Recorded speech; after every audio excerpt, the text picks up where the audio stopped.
আজ কালীঘাটে বৈঠকে মমতা বন্দ্যোপাধ্যায়। কালীঘাটে তৃণমূলের জাতীয় কর্মসমিতির বৈঠক, গুরুত্বপূর্ণ এই বৈঠক। সাংসদ বিধায়কদের সঙ্গে বৈঠকে তৃণমূল নেত্রী। সংসদে তৃণমূলের কৌশল নিয়েও আলোচনার সম্ভাবনা, একাধিক বিষয় আলোচনা হতে পারে। সাংগঠনিক রদবদল নিয়েও আলোচনা হওয়ার কথা রয়েছে। কর্মসমিতির বৈঠকের দিকে নজর রয়েছে আমাদের। অত্যন্ত গুরুত্বপূর্ণ আরো একটি বিষয়, কর্মসমিতির বৈঠকে যোগ দেবেন অনুব্রত মণ্ডল। আজ কালীঘাটে বৈঠকে মমতা বন্দ্যোপাধ্যায়, তৃণমূলের জাতীয় কর্মসমিতির গুরুত্বপূর্ণ সেই বৈঠক। সাংসদ বিধায়কদের সঙ্গে বৈঠকে তৃণমূল নেত্রী। তৃণমূলের কৌশল নিয়ে আলোচনার সম্ভাবনা এবং অনুব্রত মণ্ডল তিনি কিন্তু আজ কর্মসমিতির বৈঠকে যোগ দেবেন। কি বলছেন অনুব্রত মণ্ডল, আসুন শুনে নেওয়া যাক। আজকে কলকাতায় মিটিং আছে, মিটিং এ যাচ্ছি। 2 বছর পরে যাচ্ছেন, কেমন লাগছে? বললাম ভাই দিদি কাছে যাবে, তো দিদি কাছে ভাই যাবে, অসুবিধা কি আছে? আজকে কলকাতায় মিটিং আছে, মিটিং এ যাচ্ছি। 2 বছর পরে যাচ্ছেন, কেমন লাগছে? বললাম ভাই দিদি কাছে যাবে, তো দিদি কাছে ভাই যাবে, অসুবিধা কি আছে? আজকে কলকাতায় আজকের এই কর্মসমিতি বৈঠকে কিন্তু যোগ দিচ্ছেন অনুব্রত মণ্ডল। ইতিমধ্যে তিনি রওনা দিয়েছেন, তার বক্তব্য শোনালাম। কালীঘাটে গুরুত্বপূর্ণ বৈঠক, তৃণমূলের জাতীয় কর্মসমিতির বৈঠক। সাংসদ বিধায়কদের সঙ্গে বৈঠকে তৃণমূল সুপ্রিমো। আবির রয়েছে প্রতিনিধি। আবির, আজকের এই বৈঠক কখন শুরু, কারা কারা উপস্থিত থাকছেন এবং সবথেকে গুরুত্বপূর্ণ বিষয়, বৈঠকে আজ কোন কোন বিষয় আলোচনার সম্ভাবনা, অর্থাৎ আলোচনা হবে? বিকেল 4টের সময় কালীঘাটে মমতা বন্দ্যোপাধ্যায়ের বাসভবনেই বৈঠক শুরু হতে চলেছে। জাতীয় কর্মসমিতির সদস্য সংখ্যা খুবই সীমিত, 22 জন সদস্য জাতীয় কর্মসমিতিতে রয়েছেন। ফলে দলের একেবারেই উপরের স্তরের যে নীতি নির্ধারণ করা বা আগামী দিনে তৃণমূল কংগ্রেস কোন পথে পরিচালিত হতে চায় সেই সংক্রান্ত বিষয় নিয়ে মূলত আলোচনা। এমন সময় বৈঠক শুরু হচ্ছে যখন রাজ্য বিধানসভার অধিবেশন এবং সংসদেও শীতকালীন অধিবেশন শুরু হচ্ছে। মহারাষ্ট্র এবং ঝাড়খণ্ডের নির্বাচনের ফলাফল প্রকাশের পর একদিকে জাতীয় স্তরে তৃণমূল কংগ্রেসের ক্ষেত্রে যে গুরুত্ব, কারণ কংগ্রেসের যে ভূমিকা বা যে আচরণ তা নিয়ে প্রশ্ন উঠতে শুরু করেছে এবং বিধানসভার উপনির্বাচনে তৃণমূল কংগ্রেস যেহেতু 6টি আসনই জয়লাভ করেছে, এক্ষেত্রে দাঁড়িয়ে জাতীয় স্তরে তৃণমূল কংগ্রেসের যে সর্বাধিক গুরুত্বের জায়গা সেটা তৈরি হচ্ছে। দ্বিতীয় যে বিষয়, যে সাংগঠনিক পরিকাঠামো বদল বা রদবদলের প্রসঙ্গের কথা ইতিমধ্যে আলোচনা স্তরে উঠে এসছে। 2026-এর কথা মাথায় রেখে এখন থেকে যদি তৃণমূল কংগ্রেস এগোতে চায় তাহলে সাংগঠনিক রদবদলের ক্ষেত্রে কোন কোন বিষয়কে গুরুত্ব দেওয়া হবে। অনেকেই বলছেন যে আভ্যন্তরীণ পরিকাঠামোর ক্ষেত্রে বেশ কিছু গুরুত্বপূর্ণ সিদ্ধান্ত গ্রহণ করা হতে পারে। তৃতীয়ত হচ্ছে যে সংসদের যে বিল আসতে চলেছে কেন্দ্রীয় সরকার, এর মধ্যে একাধিক বিল রয়েছে যেগুলোর বিরোধিতা করছেন বিরোধীরা, কিন্তু সেই বিরোধিতা করতে গিয়ে তৃণমূল কংগ্রেস কোন ইস্যুতে বিরোধিতা করবে এবং যেহেতু তারা একটি ইন্ডিয়া জোটের মধ্যে সামিল রয়েছে, ক্ষেত্রে সহযোগী দলগুলির সঙ্গে ফ্লোর কোঅর্ডিনেশন কি হবে সেই সংক্রান্ত বিষয় নিয়েও আলোচনা। এবং অবশ্যই সার্বিকভাবে দল পরিচালিত করার ক্ষেত্রে দলের যে শৃঙ্খলা, সেই বিষয়টা এই বৈঠকের ক্ষেত্রে আজকে গুরুত্ব পেতে চলেছে। আরো একটা বিষয় আমি জানতে চাইবো যে অনুব্রত মণ্ডল তিনি কর্মসমিতির বৈঠকে যোগ দেবেন, ইতিমধ্যে রওনা দিয়েছেন। মুখোমুখি হচ্ছেন মমতা বন্দ্যোপাধ্যায়ের সঙ্গে অনুব্রত মণ্ডল, সেটা কতটা তাৎপর্যপূর্ণ? প্রথমত অনুব্রত মণ্ডল দীর্ঘদিন ধরে তৃণমূল কংগ্রেসের জাতীয় কর্মসমিতির সদস্য। সেদিক থেকে দেখতে গেলে অনুব্রত মণ্ডলের এই বৈঠকে যোগদানকে ঘিরে নতুন করে কোনো আলোচনার জায়গাতে নেই। যেটা হতে পারে জাতীয় কর্মসমিতির বৈঠকের মধ্যে বেশ।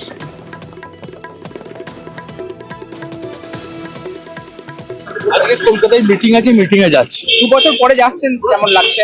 বললাম ভাই দিদি কাছে যাবে, তো দিদি কাছে ভাই যাবে, অসুবিধা কি আছে?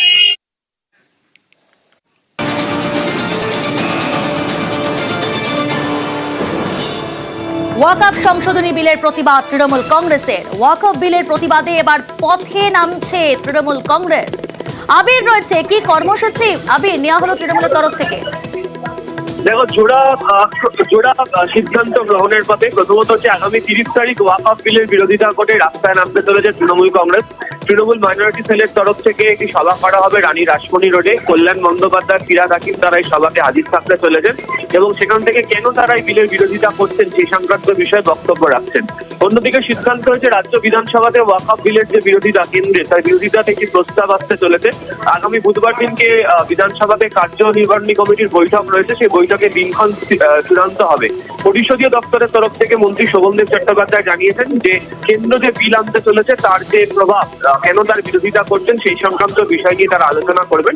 ফলে দুভাবে কেন্দ্রের যে সিদ্ধান্তকে রাজনৈতিকভাবে এবং বিধানসভাতে বিলের প্রস্তাবের বিরোধিতা করে যে আলোচনা, তার মধ্যে দিয়ে আক্রমণের পথে যাচ্ছে হচ্ছে তৃণমূল কংগ্রেস বা বলা ভালো শাসক দল। বেশ, ব্যাংকের ভল্ট ভেঙে যেভাবে দুঃসাহসিক চুরি, ব্যাংকের ভল্ট এবং পিছনের দরজা ভাঙা ছিল, স্টেট ব্যাংকের ভল্ট ভেঙে দুঃসাহসিক লুটপাট।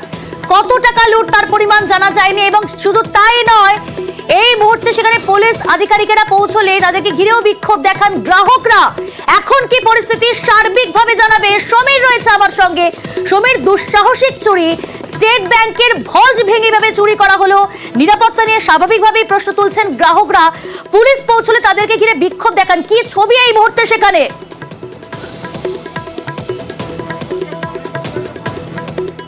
দেখো প্রিয়াঙ্কা, এই যে ঘটনা, যে আমরা যখন সকালবেলা এসেছিলাম, সকালবেলা এটা যেটুকুনি জানা গেছে এটা রাত্রির ঘটনা। এটা রাত্রে যখন ঘটনা ঘটেছিল তারপর তখন নিরাপত্তা ছিল না।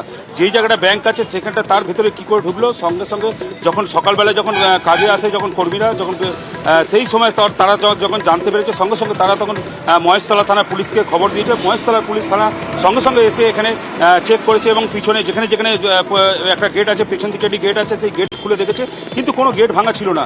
কিন্তু সূত্র মারফতে যদি জানা যাচ্ছে সব চাবি ছিল, সেই চাবি ধরে খুলেছে, খুলে ভেতরে ঢুকেছে, ঢুকে ভেতর দিয়ে, এবং এই কারা করেছে এবার সেটাই পুলিশ তদন্ত করছে। তার সঙ্গে সিআইডি এসছে এবং ব্যাংকের যে অফিসাররা তারাও কলকাতা থেকে এসে এবং এখন পর্যন্ত তারা করছে, মানে কীভাবে কি ঘটনা ঘটলো সেটা নিয়ে তদন্ত নেমেছে। তদন্ত করে তারপরেই ঘটনা বলতে হবে, কত টাকা গেছে, কি গেছে সেটা বলতে পারবে। এই মুহূর্তে কিছু বলতে পারছে না। সমীর, জানতে চাইব প্রথমে যে লুট কিনা, ব্যাংকের যে ভল্ট ভাঙা হলো লুট কিনা, এবং একই সঙ্গে জানতে চাইব যে কিছু খোয়া গিয়েছে কিনা, কারণ ব্যাংকের তরফ থেকে দাবি করা হচ্ছে যে কিছু খোয়া যায়নি।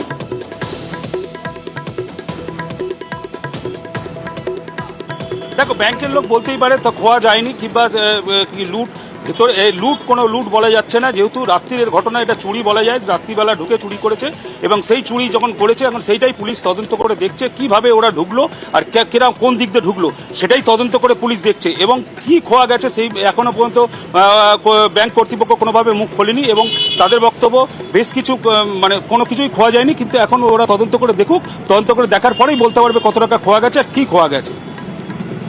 তুমি যেমনটা বলছিলে, কিন্তু যেভাবে গ্রাহকরা আমরা দেখলাম যে তারা বিক্ষোভ দেখাচ্ছিল, খুব স্বাভাবিক।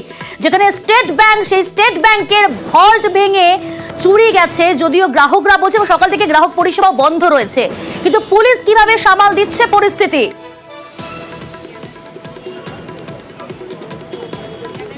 দেখো, সকালবেলা যখন ঘটনা ঘটেছে আজকে সোমবার, সেই সোমবার আজকে যখন গ্রাহকরা প্রথমেই এসছে তখনই তার আগেই পুলিশ পৌঁছে গেছে। পুলিশ এসে গ্রাহকদের সঙ্গে বোঝাবার চেষ্টা করছে। আস্তে আস্তে যত সময় যাচ্ছে গ্রাহকের ভিড় এখানে বেড়ে যাচ্ছে। আজকে সোমবার যেহেতু সবাই এখানে আসছে, আসার সঙ্গে পুলিশ যত বারণ করছে তারপরেই পুলিশের সঙ্গে তর্ক বিতর্ক হচ্ছে, সেই গ্রাহকদেরকে সামাল দিচ্ছে পুলিশ। এবার পুলিশ সামাল দেওয়ার পরে গ্রাহকরা সঙ্গে চলে গেছে এবং যে ভল্ট আছে সেই ভল্টের কোনো ভাঙা নেই। ভল্ট কিন্তু খোলা হয়েছে চাবি দিয়ে, যেটা সূত্র মারফতে জানা যাচ্ছে। সেই ভল্টের চাবিটা এলো কোথা থেকে সেটাই এখন পুলিশ তদন্ত করে দেখছে এবং সঙ্গে সিআইডি এসছে, সিআইডিও তদন্ত করে দেখছে এই ভল্ট খোলা হলো কি করে, কোন চাবি দিয়ে খোলা হলো। মানে অনেকগুলো প্রশ্ন ইতিমধ্যেই উঠতে শুরু করেছে। প্রথম প্রশ্ন, যেটা লুট কিনা তা এখনো পর্যন্ত কিন্তু স্পষ্ট নয়। দ্বিতীয়, যে ব্যাংকের তরফ থেকে দাবি করা হয়েছে যে কোনো কিছু খোয়া যায়নি। এখন পুরো বিষয়টা তদন্ত করছে সিআইডি এবং তদন্ত এগোচ্ছে। ধীরে ধীরে আরো চাঞ্চল্যকর তথ্য হয়তো সামনে আসবে। ঠিক কি ঘটনা, কিভাবে ভল্ট ভেঙে চুরি, তা প্রকাশ্যে আসবে। অপেক্ষা করতে হবে তার জন্য। এবং অবশ্যই সমীর, তুমি নজর রাখো, প্রত্যেক মুহূর্তের আপডেট নেব তোমার কাছ থেকে। শুনলাম এখানেতে ব্যাংক বন্ধ, ক্লোজ, কারণ কিছু চুরি টুরি হয়েছে এখানে। দেখছি তো ব্রাঞ্চ বন্ধ আছে। এখন মুখে বলছেন তো কালকে খুলবে, সেরকম কোনো নোটিশ এখানে দেয়নি।